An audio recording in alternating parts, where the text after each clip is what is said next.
You know, one thing I've learned in my time as a film critic is that movies are a lot like wine. The bad ones eventually degrade and leave a sour taste in your mouth, while the good ones only seem to improve with age. And truly, no movie has improved more with the passage of time than It's a Wonderful Life. The 1946 classic about a frustrated businessman pushed to the brink of suicide on Christmas Eve, only to be given a chance to see what the world would look like without him. It's a Wonderful Life is one of those near-perfect movies that basically epitomizes everything I love about classic cinema. A charming, innocent, heartfelt kind of film from a different age that still has the power to make people laugh, cry and cheer, to inspire empathy, hope and sheer joy in its audience. A movie that even manages to kindle a fire of warmth and elation in the cold ashes of my black heart. Not bad for a film that was made more than 3/4 of a century ago. So grab your tinsel and mulled wine and join me as I take a look at what may be one of the most classic of classic Christmas films.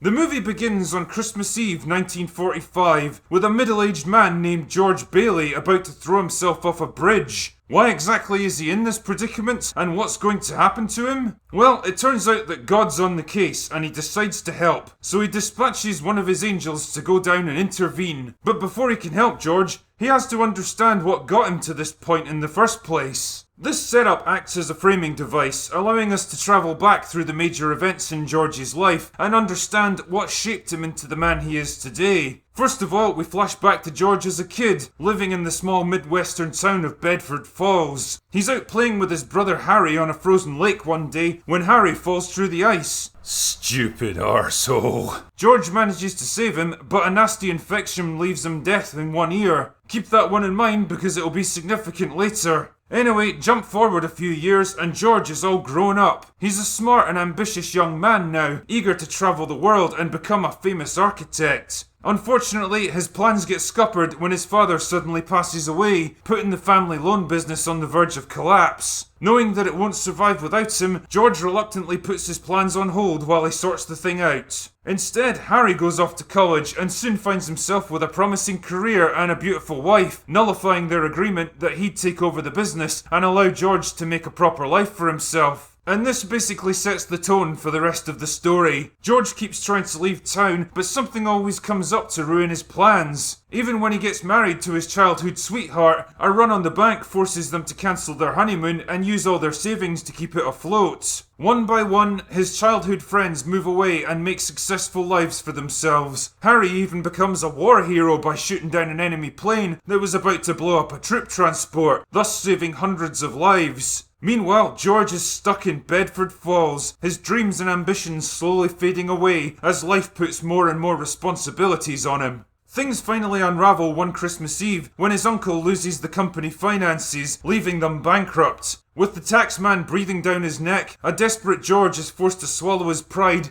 and go to his old enemy Potter to beg for help. But Potter tells him to go fuck himself. You once called me a warped, frustrated old man. What are you but a warped, frustrated young man? Miserable little clerk crawling in here on your hands and knees and begging for help. And jokes that George's life insurance policy means that he's worth more dead than alive. Out of time and money, George takes the drinker option and heads to the nearest bar to drown his sorrows. Watching as he quietly breaks down and prays for help is one of the most powerful and impactful moments in the whole movie, and an absolutely brilliant performance by Jimmy Stewart. This is a broken man at rock bottom, but still the hits keep coming. Literally. The next time you talk to my wife like that, you'll get worse. She cried for an hour. It isn't enough she's slave teaching you stupid kids how to read and write. You have to bawl her out, eh? Even when he tries to drive home, he loses control of his car in a blizzard and slams it into a tree. And as he stumbles to a nearby bridge, it's not hard to guess what's going through George's mind.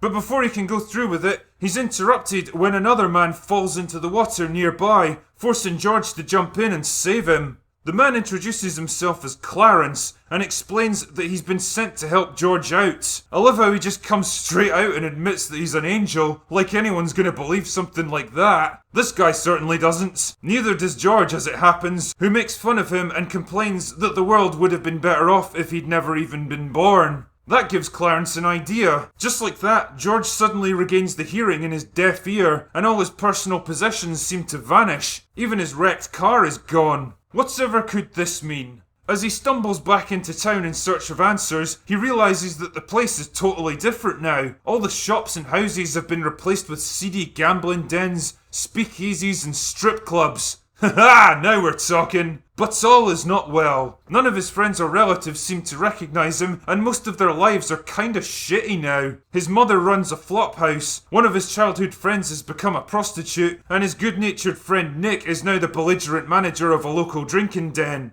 Hey, look, mister.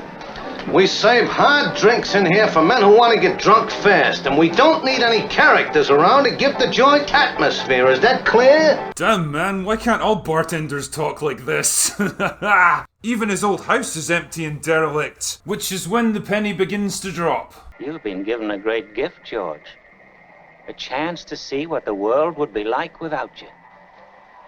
And as for his brother Harry, well... Your brother, Harry Bailey, broke through the ice and was drowned at the age of 9. That's a lie. Harry Bailey went to war. He got the Congressional Medal of Honor. He saved the lives of every man on that transport. Every man on that transport died. Harry wasn't there to save them because you weren't there to save Harry. At last, George begins to realise the impact he's had on other people, that even if he considers his own life a failure, his actions have made the world a better place. And realising that, he breaks down and begs to be returned to the real world. He doesn't even care that he's bankrupt and facing arrest. He's elated just to be alive, to know that the people he cares about will be alright, no matter what happens to him now. And he returns home as a new man, the burden of his resentment and frustration's gone. But as it turns out, there's one last surprise waiting for him. Everyone in town, all of his friends and family, the people he'd given up so much to help over the years, finally return the favour in George's hour of greatest need. Quiet! Now get this. It's from London. Oh. Mr. Gower cabled you need cash. Stop. My office instructed to advance you up to $25,000. Stop. Hee-haw and Merry Christmas, Sam Wainwright. Damn, even the taxman chips in to help out. It's incredible to watch all of his long years of struggle and sacrifice fade away, and his joy at being given a second chance at life. It's poignant and heartwarming, and played to perfection by Stewart, and if it doesn't bring a tear to your eye, then I suspect movies really aren't your thing. To my big brother George, the richest man in town.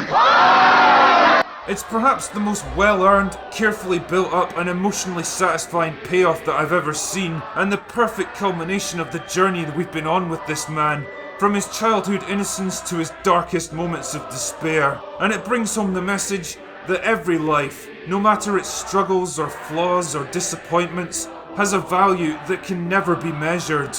It's a Wonderful Life is one of those rarest of movies where it's almost impossible not to feel better after watching it. And not just about yourself, but about the world in general and the people who share it with you. This is a movie that reaffirms the inherent goodness in humanity, the power of friendship and sacrifice and loyalty, and the ability of people to help each other out when they need it most. Which makes it kind of funny to think that this film was a fucking flop when it came out, failing to make back its budget and garnering poor reviews. And I guess in the context of the time, you can kind of understand why. Coming out in the wake of World War II, with all the horrors and depravity that had come to light, the light-hearted fantasy and sentimental, optimistic tone must have seemed kind of hollow and naive. But it found a new lease of life as the decades passed, and as new generations got to experience it from a different perspective, it slowly became a beloved classic. Even the critics eventually got on board, and these days it's considered one of the greatest American movies of all time. What I really love about this film is that it takes the time to build up its characters and world, so that it really means something when they're put in jeopardy. In fact, the first 90 minutes is arguably just an introduction, helping you to understand the events that shaped George Bailey's life, before kicking off the real story on Christmas Eve. And holy shit, what a job it does! The characterization of George is some of the most thoughtful, lively and poignant writing that I've ever seen, and it's played to absolute perfection by Jimmy Stewart, who invests the character with so much heart and energy that you can't help but root for him. which makes it all the harder to watch as he's forced to give up his opportunities and aspirations for the good of others, forced to watch as his friends and family move on to bigger and better things, while he's trapped in a life he never asked for, and his experiences slowly transform him from a bright, optimistic kid to an angry, bitter, middle-aged man at the end of his tether, ground down by a lifetime of disappointments and hardship. See, because it gets lumped in with all the other generic Christmas movies that people watch each year, it's easy to overlook the fact that this film deals with some pretty dark shit. The frustration and anger of a wasted life, the jealousy and resentment of people that have it better, the fear of being a failure, and the desperation that would drive a man to end it all. The script really takes its time to build up all of these elements, to make you feel every setback and disaster, so that the final payoff is all the more satisfying as a result. It works because it's earned. Every aspect of this film is earned. It's a Wonderful Life belongs to a simpler, more innocent time in movie making, and I imagine it's all too easy for people today to mock it as a cloyingly sentimental piece of gee-whiz nostalgia, because, you know, today's movie critics find it almost impossible to enjoy anything unless it's cloaked in a dozen layers of deconstructed, postmodernist irony. Bunch of pretentious dicks. But honestly, I can't think of a quicker way to rob your life of joy. And somehow, I don't think many of today's movies will age as well as this one has. Like I said at the start of this video, good movies truly are timeless. They tell stories that resonate with people no matter where they live or what decade they were born in. And this film proves that sometimes a bit of good old-fashioned optimism and heartfelt storytelling is all you really need to remind yourself that, well, it truly is a wonderful life. Anyway, that's all I've got for today. Go away now.